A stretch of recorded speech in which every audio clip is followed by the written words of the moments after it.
Olá, bem-vindo a mais um programa do nosso podcast Falar é Fácil.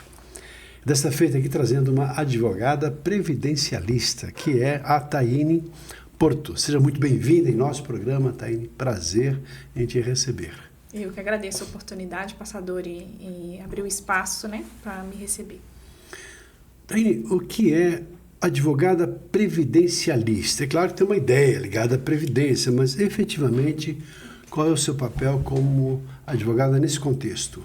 Sim, as pessoas me procuram para fazer tendo em vista ali o processo de aposentadoria, elas vão tentar analisar o valor que elas tendem a receber após se aposentar. Então elas se programam, querem saber o verdadeiro código que tem para fazer a contribuição correta, o melhor caminho a percorrer, né? Então tem os documentos que eu ajudo a pessoa a separar. E quem realmente já tem idade, tempo, então nós sentamos, temos essa conversa para a pessoa não ser prejudicada, né? Tem muitas pessoas que elas têm total condições, né, de conseguir esse passo de se aposentar sozinha, mas é um pouco perigoso. Então eu sempre tendo a conversar e desestimular da pessoa tentar fazer isso sozinha, porque tem documentos muito específicos, né, que podem prejudicar se juntar de forma incorreta, né? E o benefício decai muito. Então, assim, é possível fazer sem a ajuda do advogado, mas eu sempre recomendo, procure um advogado para ter o melhor benefício ali para o resto da vida, né? Se bem que a gente percebe que para o resto da vida é relativo, porque do jeito que a gente percebe em relação a questões da Previdência, parece que tem, não querendo ser pessimista, mas parece que tem um tempo limitado, tendo em vista assim, a quantidade muito grande de pessoas que se aposentam em relação às pessoas que mantêm ainda o processo ativo para gerar renda para a própria Previdência. Como é que você vê isso? Então, eu acredito que o sistema previdenciário, ele tem essa pirâmide, né, das pessoas que um dia, né, contribuíram e hoje elas estão sendo, né, levadas pelo sistema mas assim, o sistema previdenciário, ele tem esse caráter de proteção dos segurados, né? A máquina pública, ela pode em algum momento entrar em crise como qualquer outro sistema, mas em algum momento ela vai tender a se reorganizar de novo para atender a população, né? Eu entendo que não é interessante ter essa desordem, e se tiver, não por muito tempo, né? Entendo. Então, nós temos desafios, mas eu sempre vejo com bons olhos aí que vai ter um momento de reinvenção, né? Como, por exemplo, a introdução dos aposentados ao mercado de trabalho, por exemplo, né? Que tem contribuído muito. Então, mas eles não seriam aposentadoria, se assim, um aumento digamos assim, do tempo de vida, considerando a longevidade das pessoas que vão ter ainda um tempo maior para poder trabalhar e se sustentar, mas não dependendo da Previdência. E a relação com a Previdência privada? Eu sei que você não atua na Previdência privada, mas como é que você vê, assim, nesse contexto, essa diferença entre a Previdência que você atua e a Previdência privada? Então, assim, o custo de vida hoje, a gente sabe, né? A tendência é aumentar, né? Então, assim, as pessoas que tendem a dar importância para o planejamento previdenciário, elas, em algum momento, elas vão pensar sobre, né? Ou que seja em investimentos, ou que seja previdência privada, né? Até mesmo para se resguardar ali futuramente, né? Então, assim, em algum momento isso vai tornar pauta das famílias e dos jovens que querem ter um pouco mais de segurança, né? Entendo. Bom, a sua atuação é em que contexto? Você, assim, falou do seu trabalho em relação a cuidados como advogada. Você trabalha, assim, com uma, tipo assim, orientação, ajudando as pessoas a terem um outro padrão de percepção e consciência em relação ao que podem ou não fazer para que tenham uma vida da melhor maneira possível, mais segura, mais tranquila, pelo menos assim, com uma condição de autossustentação das suas famílias. Tipo assim, uma atuação mais como orientadora, mais como educadora, as pessoas terem as melhores opções em relação a como utilizar de forma adequada a questão de aposentadoria? Sim, a Previdência, ela não só abrange ali a questão do planejamento, né, previdenciário, tanto que, assim, pessoas que já estão em curso à aposentadoria, nós cuidamos dessa parte, inclusive de judicializar o pedido que foi negado ali no administrativo junto ao INSS, né? Então, nós fazemos essa judicialização, ou seja, não conseguiu a negativa, então entra-se com o processo para buscar o direito da pessoa, né? Mas, assim, não só isso, né? Hoje, o sistema previdenciário, ele abrange ali a licença maternidade, a doença comum, né? Que ninguém espera chegar na vida da pessoa, né? Tem também o auxílio acidente, né? Que a pessoa no curso do trabalho ou retornando se acidenta ou dentro da empresa mesmo, né? Então, ela fica com uma debilidade ali para o resto da vida. Então, o amparo do sistema previdenciário precisa existir. E muitas vezes a pessoa não tem essa consciência, tem muito medo, né? Eu vou ser demitido, eu não vou processar. E confunde-se muito as esferas, né? Porque o acidente de trabalho, ele não só abrange a questão previdenciária, ele abrange a questão trabalhista também, né? É de responsabilidade do INSS proteger e também da empresa de fazer essa reparação, né, do acidente que ocorreu. Entendo. Bom, você falou da relação que tem com a parte da previdenciária em relação ao trabalho. Existem diferenças entre a parte que você faz em relação ao direito trabalhista? Sim. Ou é um trabalho complementar? Como é que é essa diferença? Porque às vezes confunde, né, gente? Sim. Aí tem o trabalho, tem a legislação do trabalho em relação à proteção do, claro, colaborador e da empresa também, questão disso, mas também tem esse lado da previdência. Mas parece que em algum momento há uma convergência. Como é que a gente pode entender melhor essa convergência para não haver confusões em relação a isso? Sim. A diferenciação vai se dar do seguinte modo. A pessoa tem o resguardo de duas formas. Ela pode buscar o direito frente ao INSS e pode buscar o direito frente à empresa. Porque a empresa, ela também tem a sua responsabilização referente ao acidente que ocorreu dentro das suas dependências ou no curso, né, o trabalhador indo até o local de trabalho ou indo para casa, né? É de responsabilidade. Então, assim, ocorreu o acidente, a empresa será responsabilizada porque o prejuízo será totalmente do trabalhador, que é a parte hipossuficiente da relação.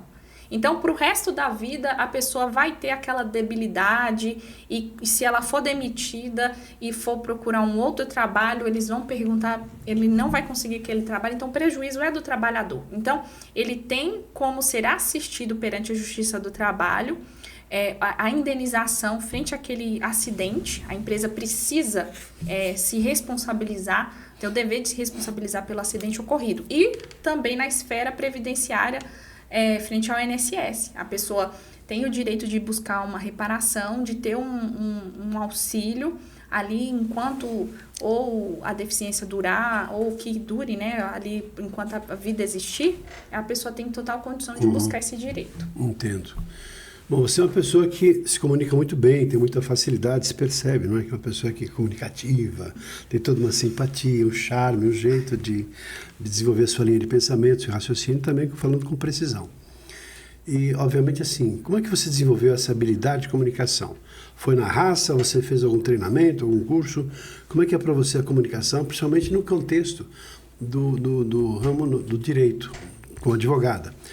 Antes disso, o que você fez já na vida para você chegar nessa condição de encontrar uma vocação como advogada? Não é só um trabalho para você, eu entendo que é uma vocação, pelo que você já conversou um pouquinho, já tem umas informações assim mais profundas, vai querer ter gêmeos quando tiver filho, tem toda uma história aí da própria Taine, mas nesse sentido, como é que é a comunicação para você? Como é que você desenvolveu um pouco de que você fez ao longo da sua vida, profissionalmente falando? Sim, olha, o contato com a comunicação, eu era uma moça muito tímida, uma adolescente muito tímida e... Não foi o que você falou. Você falou que quando era pequena era sapeca de apertar criança, a campainha, era sim. líder da torcida, aprontava, não é verdade?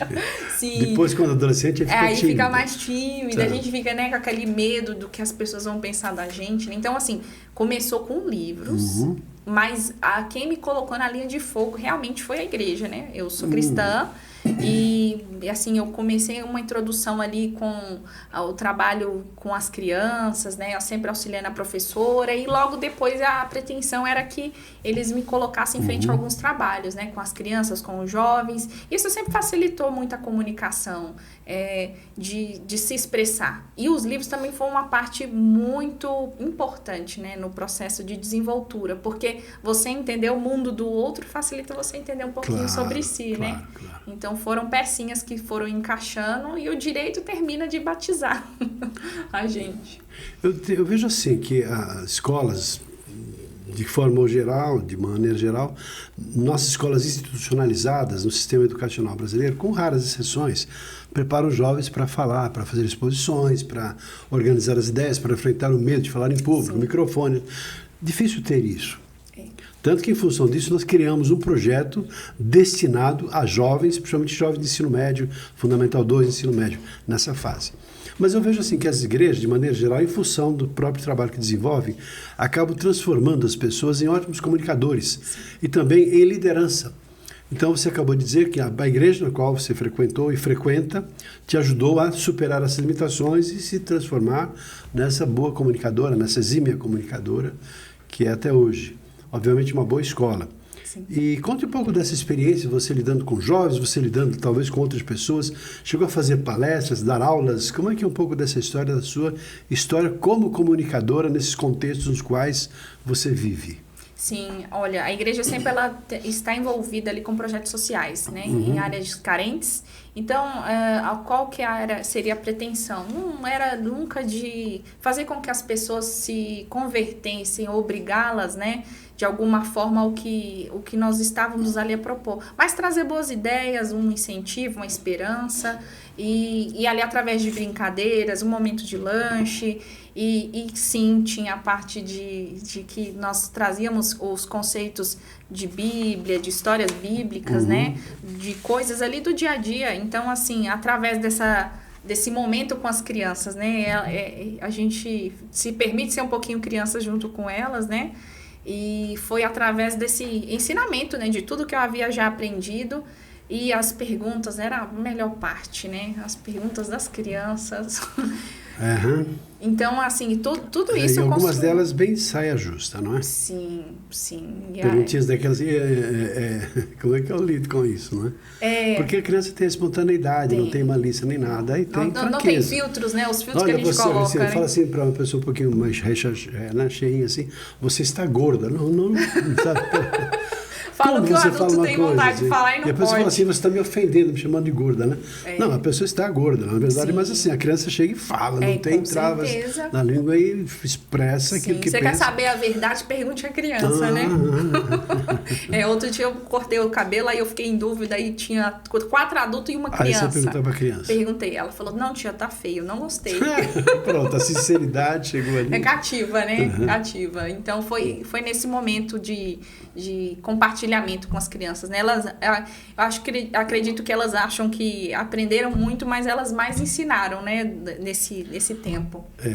Bom, é um grande aprendizado. Aliás, se você quer ser um bom professor, ensine crianças. Sim. Tem que ter uma flexibilidade, maleabilidade, paciência, tolerância, amor ao próximo. Tem que ter, né, de Jó, uma paciência de Jó. Sim, tem que ter essa e outra. Aí, sim, saber lidar, saber motivar, saber inspirar e lidar também com uma maneira assim, de alegria, da espontaneidade de uma criança. Né?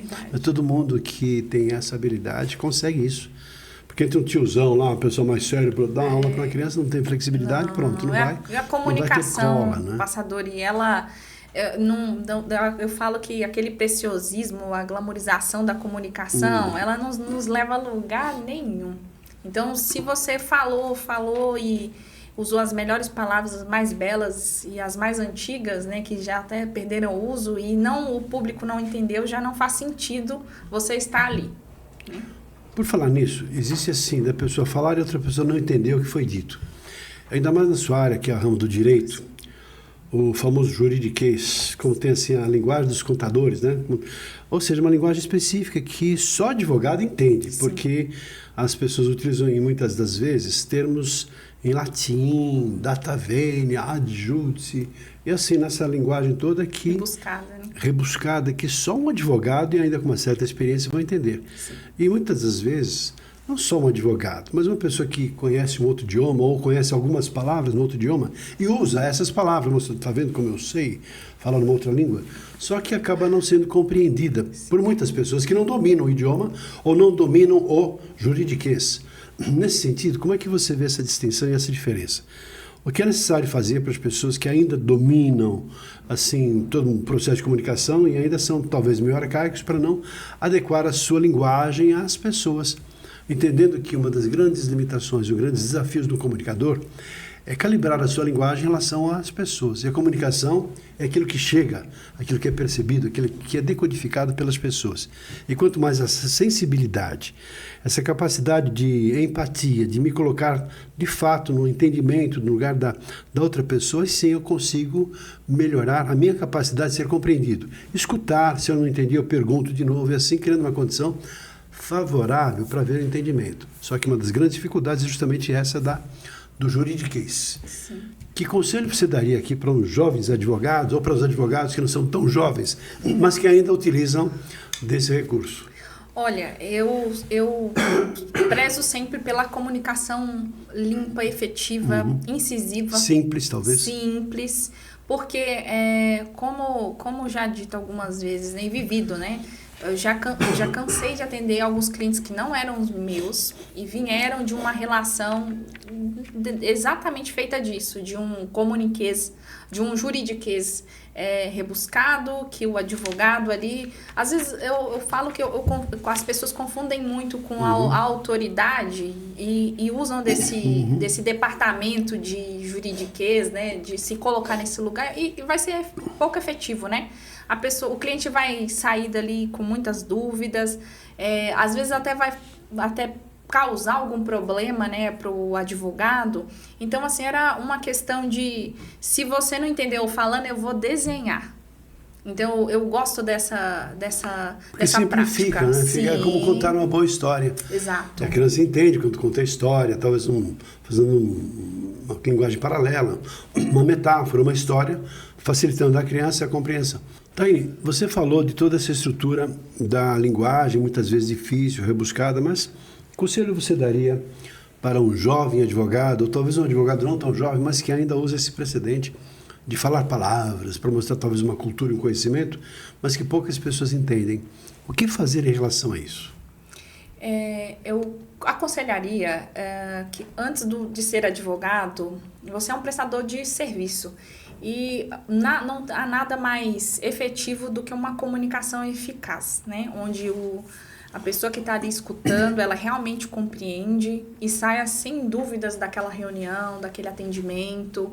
Então, se não entendeu com você conversando, faça desenhando, faça cantando, mas que preze sempre para que a pessoa saia dali sem qualquer dúvida. Alguns colegas ainda questionam, mas como é que eu vou explicar? Porque o juridiquês, desenha. Não tem nada hoje que através de palavras você não consiga se expressar. E a pessoa vai sair dali sem qualquer dúvida, sem causar qualquer problema.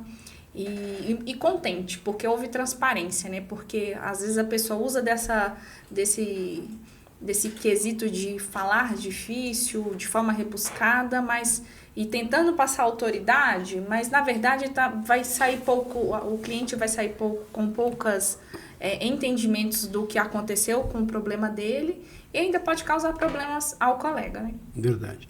Eu entendo a autoridade assim, que o advogado tem que ter autoridade. Sim. Talvez tenha que ser autoritário, não no sentido de autoridade, de mandar, etc., no sentido de ser o autor, de ter todo um papel e uma responsabilidade, sabendo que a sua palavra tem a ver com a lei, tem a ver com a defesa, tem a ver com, como você disse agora há pouco, com muita propriedade, que é a prestação de serviços. O advogado é uma pessoa que ajuda as outras pessoas a serem melhores pessoas, a terem suas defesas garantidas, ou se for o caso, né, também o contraponto, o outro lado. De qualquer maneira, trazendo justiça, Sim. trazendo coerência, trazendo congruência e muita orientação. E também o seu papel de doutora Taine.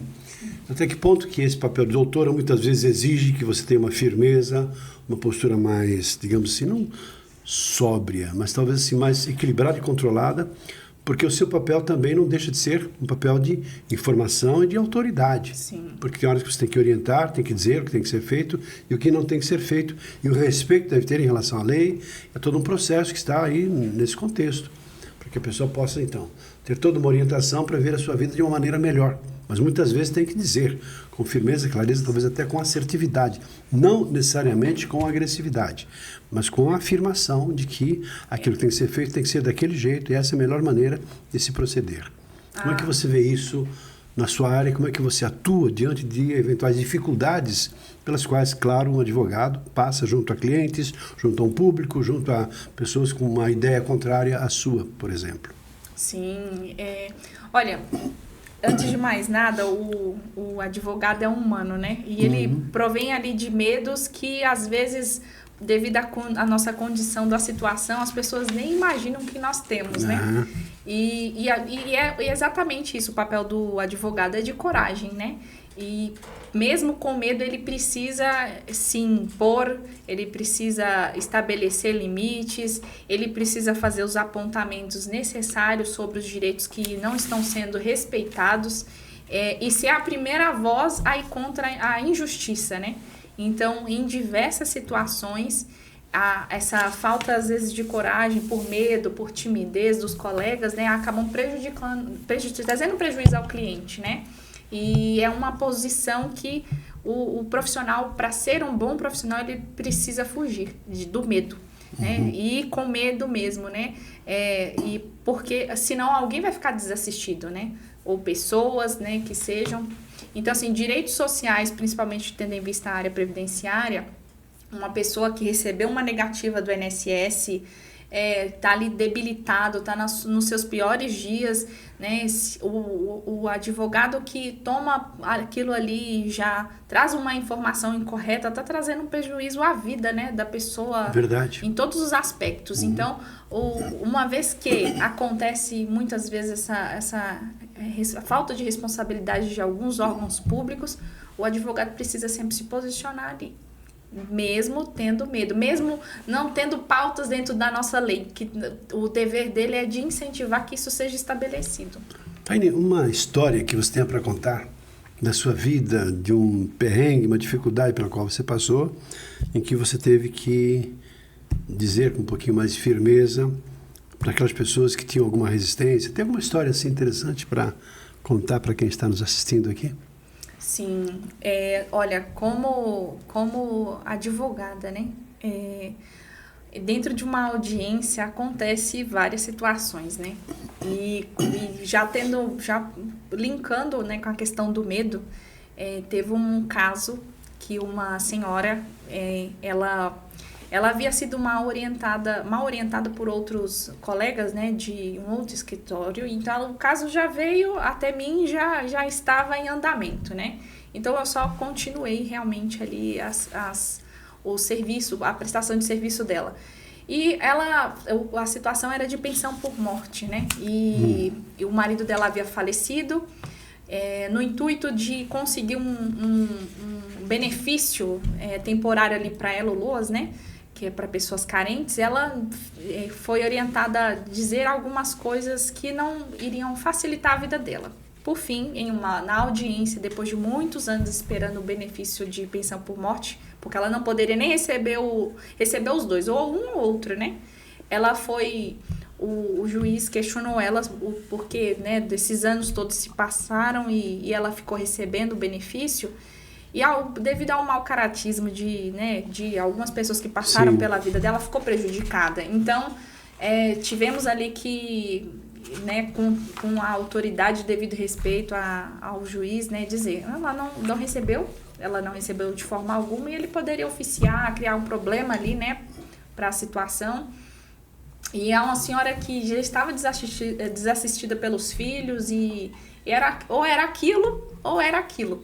Então, se devido à situação que havia sido causada anterior, a gente tivesse se acovardado, né, ela ia ficar desassistida. Então, assim, isso realmente marcou essa questão de você ter que como eu disse, se posicionar para conseguir garantir ali o direito. E voltando ao papel principal, no caso de um advogado consciente, coerente, que está condignamente preparado para ajudar pessoas, é servir as pessoas. Sim. Deve ser como religioso superior dentre vós, que seja para servir. Exato. Então, aquele advogado servidor, o profissional servidor, qualquer que seja a sua profissão, se você está se preocupando com a outra pessoa e fazer o seu melhor no sentido de apoiar, ajudar, comprometer, ou seja, enaltecer a outra pessoa pelo seu trabalho, sem dúvida alguma está num caminho, entendo que correto, que é tornar o mundo um pouco melhor do que você encontrou, dando o melhor que você pode fazer para fazer com qualidade, qualquer que seja a sua carreira, qualquer que seja a sua profissão, desde que pautada por um alinhamento ético e principalmente em relação às leis. Sim. Porque há uma tendência bastante grande de pessoas que tendem a burlar a lei em função talvez de seus problemas, de uma quantidade muito grande de impostos, a pessoa então até pensa que até por necessidade, porque também as leis são muito severas. Então, como é que você vê assim, a questão de justiça nesse contexto no qual as pessoas estão massacradas, trabalham para uma questão de sobrevivência e muitas vezes não tem, por exemplo, a pessoa é aposentada, se aposenta, mas o dinheiro mal dá para comprar os remédios ou pagar um aluguel, ou seja, não é suficiente para a pessoa viver uma vida com dignidade. Então é uma situação meio complicada isso, né? Sim. Qual a sua opinião sobre isso? Sim, olha, Tendo em vista ainda que nós falamos que a tendência da Previdência, etc., é que, né, sim. talvez seja um Bolsa Família, algum outro tipo de medida paliativa, mas que também não vai resolver o problema. Sim, eu atrelo a várias coisas, né? A primeira delas é a escolha dos nossos governantes, né? Porque eles que vão ser os primeiros a editar a lei, a escrevê-la, a promover, exato, ou corrigir, né? Então, assim, eles são os primeiros, a linha de frente. O advogado, sim, vai colocar situações, trazer situações em defesa do cliente, mas, assim, a prática da justiça, eu acredito que, né, estamos há uma ameaça iminente ali da inteligência artificial. Muitos colegas estão enfrentando medo, né? Mas o ser humano é insubstituível, é o maior patrimônio que existe, né? Então, nós temos a sensibilidade para perceber situações que a inteligência artificial, por mais bem preparada que esteja, ela não vai perceber. Então, assim, o nosso olhar humano, ele vai sempre existir, vai sempre sobrepor a qualquer máquina. Então, a partir do momento que houver essa dissipação do olhar humano, aí sim essas injustiças vão começar a aparecer, né? Então, é insubstituível o papel do advogado, assim como o papel do juiz, do promotor, dos deputados. Então, é uma máquina que, hoje, ao meu ver, ela, por mais defeituosa que esteja, ela é completa.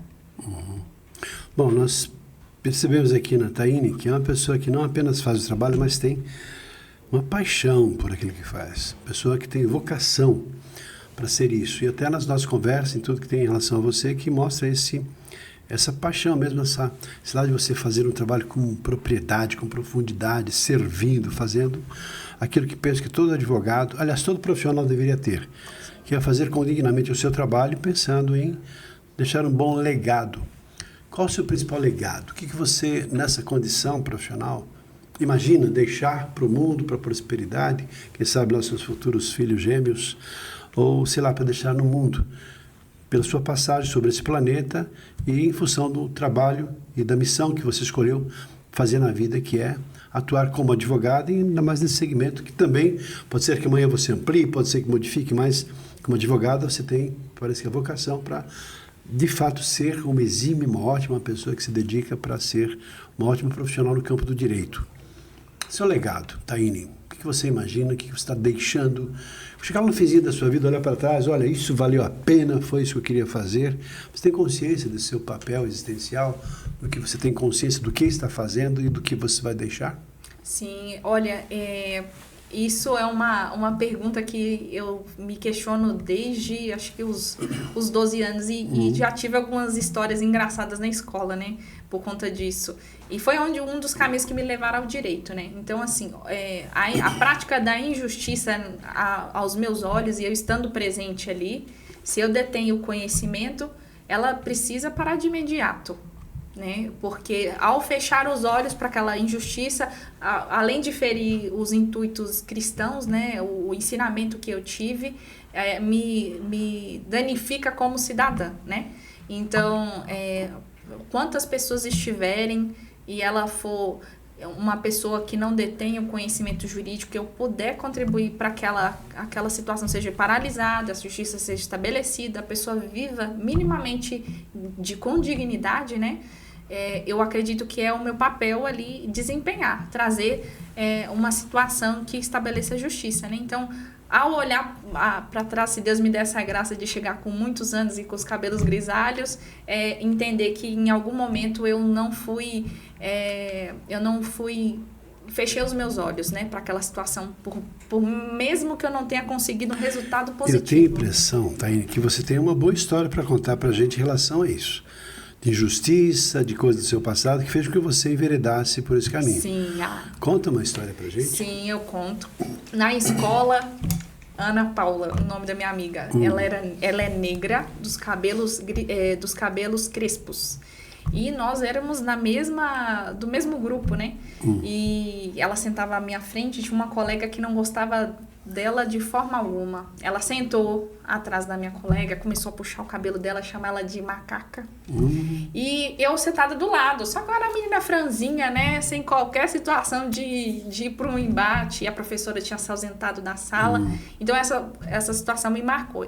Nesse dia, eu esperei alguns minutos essa colega que estava causando essa perturbação à minha amiga sair. E eu fui e falei assim: Ana Paula, chora. É para chorar. Ela ficou sem entender. Eu falei: chora, invoca as lágrimas de onde você estiver. Aí a colega voltou, sentou e começou a puxar o cabelo e xingar ela de macaca de novo. E aí ela abriu a boca chorando ali, se emocionando e tal.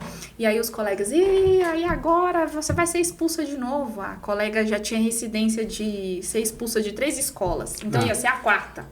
E aí ela saiu evadiu da sala e eu não vi ela mais. Nós descemos até a sala da diretoria, eu bati lá: diretora Vera Alice, falei: olha, é o seguinte, tava chamando a minha colega de macaca preta, se a senhora não tomar as devidas medidas, nós vamos descer na delegacia de ensino, e eu sei onde que é.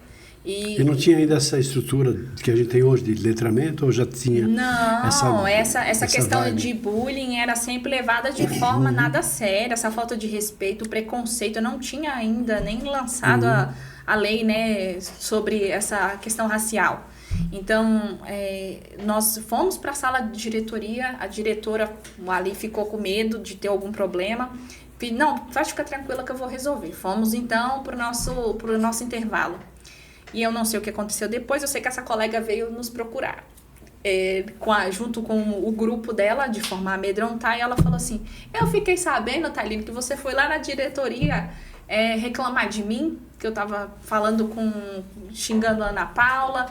Eu falei mesmo, e se você procurar causar mais algum dano à minha colega, você vai ser expulsa da 4ª escola. Eu vou garantir que isso aconteça. Você tinha quantos anos? Eu tinha 13 para 14 anos. Olha no máximo. Então já era uma líder, né?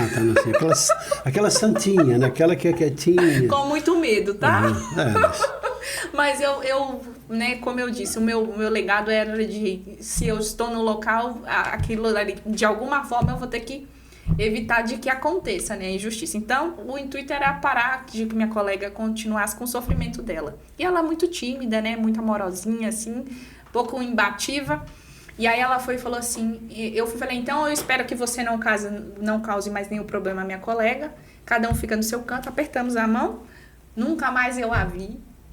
E os meus primeiros honorários foram sushi, porque a minha colega, o pai dela era dono de um restaurante japonês, eu nem sabia. Ganhou sushi pro resto da vida. Então foi a primeira história que me marcou. Curioso assim, quem de nós não tem um momento de ruptura para assim, eu me posicionei, eu mostrei, aqui vim, e penso que se você buscar e vasculhar da sua vida, aquele momento que você se levantou, enfrentou uma situação, enfrentou um bullying, enfrentou uma pessoa mais forte do que você, até para poder sair de uma situação que para você te prejudicava. E a partir desse dia você passou a ser uma pessoa talvez melhor percebida, reconhecida, mas até do que as outras pessoas. Você mesmo com você se olha no espelho e fala, poxa, é para isso que eu nasci. Tenho um nome, tenho uma vida, tenho uma estrutura e a decisão é minha.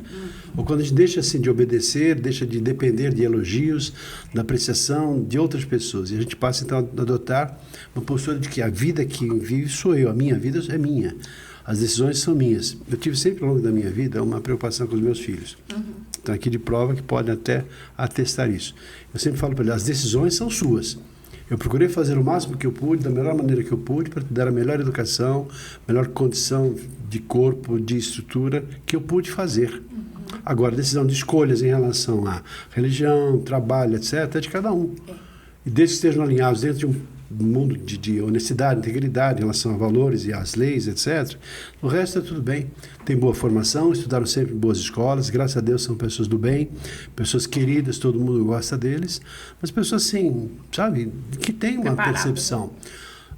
E assim, se preparando, porque ninguém nasceu pronto, e a cada dia, a cada momento, acertando e errando, a pessoa vai também forjando a sua própria estrutura. Mas a base, eu penso que é a essência de uma pessoa. E, no meu entendimento, a base está consolidada e bem feita. Uma boa família, uma boa estrutura, com pessoas que sempre deram esse apoio para que eles tivessem uma boa formação. No meu entendimento, é melhor que eu, particularmente por dar, e certamente a minha mulher também. Uma boa educação. O resto vai depender, obviamente, deles. Deles tomarem decisões, fazerem as escolhas certas, estarem com as pessoas certas, conviverem, procurarem amigos que estejam na mesma faixa de frequência, de integridade, de honestidade e de valores. E o resto é consequência. Sim. Não tem como não ser bem-sucedido se a pessoa trilhar a vida por esses princípios fundamentais de respeito, de consideração, de um bom convívio e de se esforçar para cada dia melhorar. Penso que se fosse sintetizar a nossa vida numa única palavra, qual o objetivo da nossa vida, eu destacaria a palavra evolução. Aquilo que estamos aqui para evoluirmos enquanto seres espirituais, vivendo uma experiência humana. E assim, eu penso que assim tem a ver com o nosso papel existencial mesmo. Taine, assim, obviamente tem muita coisa para falar, sabe mais da sua história, dos seus, enfim, desafios da vida, os pontos de... Mas eu gostaria que, a gente está chegando no final do nosso programa, que você deixasse aqui para um jovem advogado, que conselhos você daria para, e até mais do que apenas um advogado, um profissional qualquer que seja ele, que está nessa fase, já que você lida muito com jovens, com crianças, lidou, mas é uma profissional, já atua há 10 anos como advogada, tem ajudado muitas pessoas para terem uma vida melhor, devidamente orientadas em função de questões da previdência e, obviamente, com conselhos em relação à própria vida. Porque você mostra ser uma pessoa espiritualizada, mas que tem muito a ver com uma sabedoria, que tem além do conhecimento que você mostra ter. Mas, acima de tudo, assim, o que fazer, o que não fazer, de que maneiras você pode ter uma vida melhor. Seus conselhos para essa moçada que está chegando agora. Sim, olha, para qualquer profissional, tenha coragem, se dedique, seja autoridade no assunto que você escolher, trilhar, caminhar, trabalhar e acima de tudo, humano. Não, por melhor que você seja, as pessoas, a sua identidade, ela vai marcar qualquer lugar. Então, qualquer coisa que você for fazer, você vai deixar sua assinatura, então pense sempre em como você vai decidir deixar sua assinatura. Se você escolher deixar ela com poucos esforços, é aquilo que vai ficar, é o seu legado. Então, uma vez que você decide colocar intensidade, vida e principalmente esforços, às vezes você não nasce com um talento, mas vira uma obsessão e você fica bom naquilo que você busca. Então, as pessoas vão perceber isso. Isso ecoa e traz bons resultados. Bonito, bonito. E se alguém quiser saber de você, ter alguma orientação sobre esse ramo do direito, que é previdencialista, que contato que você deixaria, caso alguém queira saber um pouco mais sobre isso, talvez esteja precisando de você, dos seus serviços, fique à vontade para compartilhar os seus contatos. Sim, o telefone mesmo, né? É só entrar em contato, tem o WhatsApp, o SMS, ligação. As redes sociais nós estamos, né, a minha equipe, ela está fazendo a construção, né, disso, então o telefone é 11 95500 9413. Dá para você repetir um pouquinho mais devagar? Tem que pode anotar. Nossa, ela falou muito depressa. Sim, 11 95500 9413. Taine, muito agradecido pela sua participação no nosso programa. Trouxe um brilho dentro desse segmento, falando sobre direito, sobre advogada previdencialista, também sobre comunicação, uma ótima comunicadora. A sua história trouxe muita informação para a gente saborear. Obrigada, eu que agradeço a oportunidade. Tá bom. E para você que esteve com a gente até agora, fica aqui um abraço e até o nosso próximo programa. Até lá.